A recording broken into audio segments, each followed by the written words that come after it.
It was nighttime. On the outskirts of the city, there was an old train station that no one ever went near. My friend Jordan and I always dared each other, and that night he gave me a challenge. Sam, go to this old station platform after 11:33 p.m., and if you come back, I will believe you. We went toward the platform with a flashlight and camera. On the way, a light fog surrounded us, and every step made a gravel scraping sound. The lampposts were flickering. At first, I thought it was just a dare, but as we reached the station, the cold air and faint movement sounds from the ground gave me goosebumps. At the end of the platform, a shadow appeared. Long hair, pale face, no legs. She was bent forward, moving only with her torso and dragging herself with elbows. I looked at Jordan. His eyes were wide open and his breath had stopped. "Do you know where my legs are?" A whispering voice cut through the air. We froze. Jordan's hand was on my shoulder, but neither of us could move. This was the real horror of the night. I tried to speak, but my throat felt paralyzed. The shadow slowly slid closer, elbows scraping the gravel. Teke, teek, teek, a sound echoing across the platform. We could barely hear each other breathe. My heart pounded violently.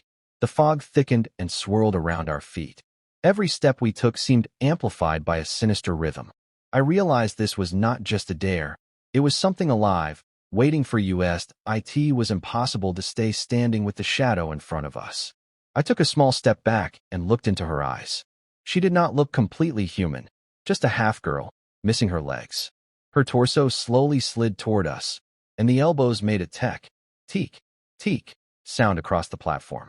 I remembered locals saying, "If she sees you and you answer, she will start chasing you." I controlled my voice and silently stepped back. Jordan was frozen. Our breaths were completely stuck.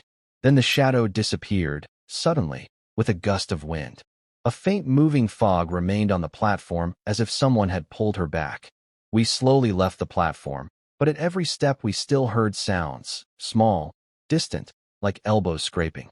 That night, the station was empty but alive with whispers. I could almost hear faint footsteps following us. We tried to convince ourselves it was imagination, but deep down, we knew something had seen us. We returned home trembling, and every shadow in our rooms seemed heavier than usual.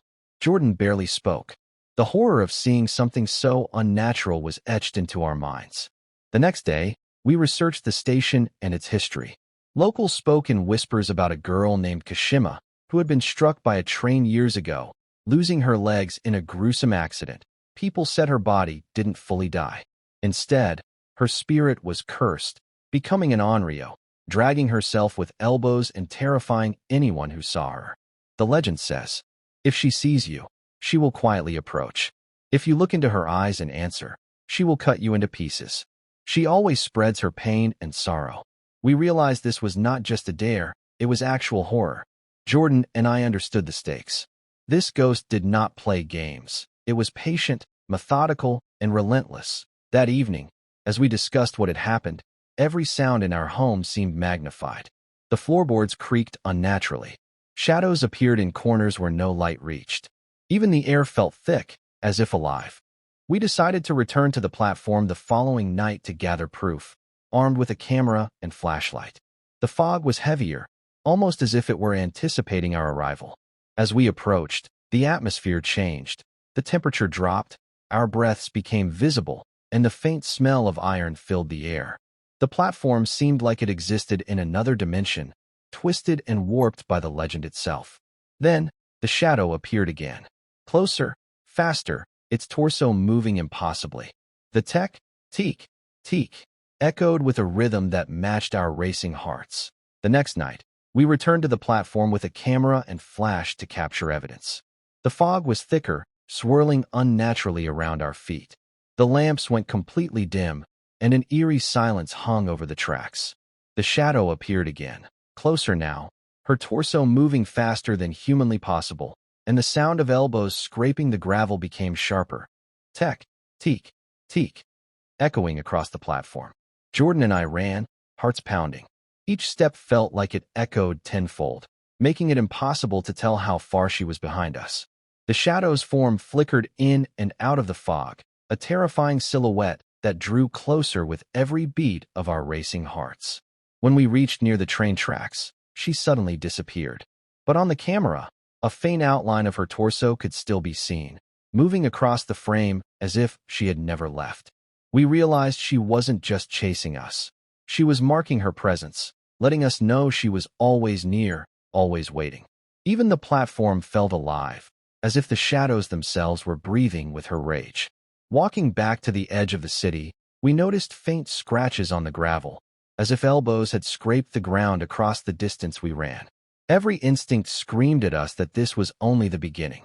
That night, even in our beds, we could hear soft tek, teek, teek sounds in the distance, faint but unmistakable, and shadows lingered longer than they should have, as if observing us that we returned home, hoping the nightmare was behind us. But terror had followed. Jordan's eyes stayed wide open all night. Every corner of the apartment seemed to shift in shadow, moving slightly whenever we looked away. No physical contact occurred, yet scratching sounds continued in the walls and on the floor. In the kitchen, red marks appeared, drag marks across the tile, as if someone's elbows had scraped the ground. Checking the camera footage, a faint torso appeared interacting with the wall shadows, moving impossibly across the room. Every sound we heard, the creak of floorboards, the flicker of lights, felt deliberate, as if the entity was experimenting with fear.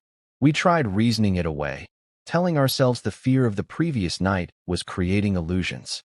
But as the hours passed, the presence grew heavier. Air seemed thick, like someone had entered the room and hadn't left. Jordan refused to sleep in his room. I stayed awake, flashlight in hand, feeling every shadow. The entity was not limited to the platform. It had found a way into our world. Every reflective surface, mirrors, windows, phone screens, showed faint glimpses of her torso, bent forward, dragging herself silently with elbows, eyes hollow, staring directly at us. One night, I stood alone in the living room. The shadow from the platform appeared, now inside my room. I grabbed the camera and pointed it at the mirror. My reflection was gone. In its place was a torso dragging forward, legs missing, hollow eyes fixed on me. I realized the truth. This horror was not a legend to scare kids or a dare gone wrong. It was alive, patient, and relentless, ready to replace anyone who saw it. A message was scratched on the wall. You should have answered. I understood then that the real face of horror is not the chase, not the noise, not even the fog. It is the inevitability of what waits, silent, patient, and inevitable. The sound of tek, teek, teek, echoed louder, closer, as if drawing me toward the platform again. A distant train horn blared, mixing with the scraping sound, leaving no escape. Fade out, leaving the viewer with the chilling realization that the entity is always near, always waiting. If you enjoyed this story, don't forget to hit subscribe for more horror tales. Stay scared,